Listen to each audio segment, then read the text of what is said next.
जब जनता इतनी नाराज है और टर्की की हरकतें इतनी खुली हैं, तो भारत सरकार ट्रेड बैन क्यों नहीं लगा रही?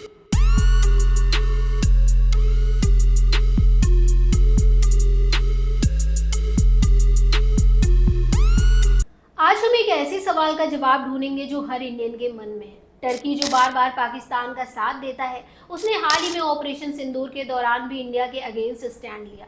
फिर भी इंडिया टर्की पर ट्रेड बैन क्यों नहीं लगा रहा? क्या है वो असली वजह जो शायद टर्की के प्रेसिडेंट को भी नहीं पता? तो चलिए जानते हैं आखिर क्या है पूरी खबर। नमस्कार, मैं स्वाति पांडे और आप देख रहे हैं आपकी खबर राजनीति।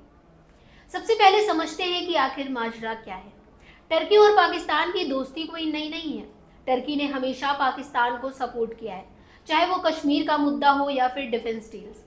हाल ही में अप्रैल मई 2025 में हुए ऑपरेशन सिंदूर के दौरान टर्की ने न सिर्फ पाकिस्तान को ड्रोन और हथियार दिए, बल्कि डिप्लोमेटिक तौर पर भी उसका साथ दिया। ऑपरेशन सिंदूर, जैसे कि आप जानते हैं, भारत की तरफ से पाकिस्तान और पीओके में आतंकी ठिकानों पर की गई सर्जिकल स्ट्राइक थी। इस ऑपरेशन में भारत ने 26 पर्यटकों की हत्या का बदला लिया, जो कश्मीर में एक आतंकी हमले में मारे गए थे। लेकिन टर्की ने इस दौरान पाकिस्तान का खुलकर साथ दिया, जिससे भारत में गुस्सा भड़क गया। सोशल मीडिया पर हैशटैग बॉयकॉट टर्की ट्रेंड करने लगा। लोग टर्की के सेब, मार्बल और टूरिज्म का बॉयकॉट करने की मांग करने लगे। तो सवाल ये है कि जब जनता इतनी नाराज है और टर्की की हरकतें इतनी खुली हैं, तो भारत सरकार ट्रेड बैन क्यों नहीं लगा रही? इसका जवाब छिपा है इंडिया और टर्की के ट्रेड रिलेशन में। भारत और टर्की के बीच हर साल करीब $2.99 बिलियन का बिजनेस होता है।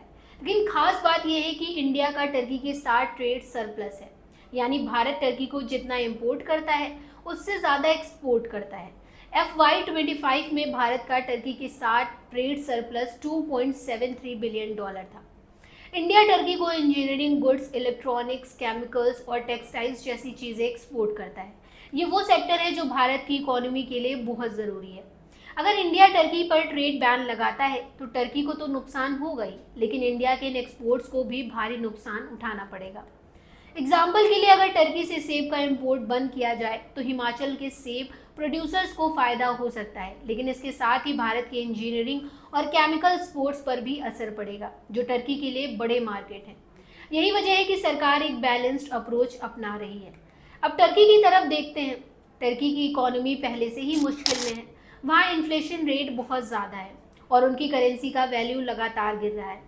भारत से होने वाला ट्रेड टर्की के लिए बहुत ज़रूरी है। अगर भारत ट्रेड बैन लगाता है तो टर्की को भारी नुकसान होगा। ये सिर्फ ट्रेड की बात नहीं है, बल्कि जियोपॉलिटिकल का बड़ा गेम है। टर्की, पाकिस्तान और अजरबैजान एक तरफ का ट्रायंगल बना रहे हैं, जो भारत के लिए चिंता का विषय है। लेकिन भारत भी चुप नहीं बैठा। भारत अब आर्मेनिया को हथियार बेच रहा है, जो टर्की और अजरबैजान का पुराना दुश्मन है।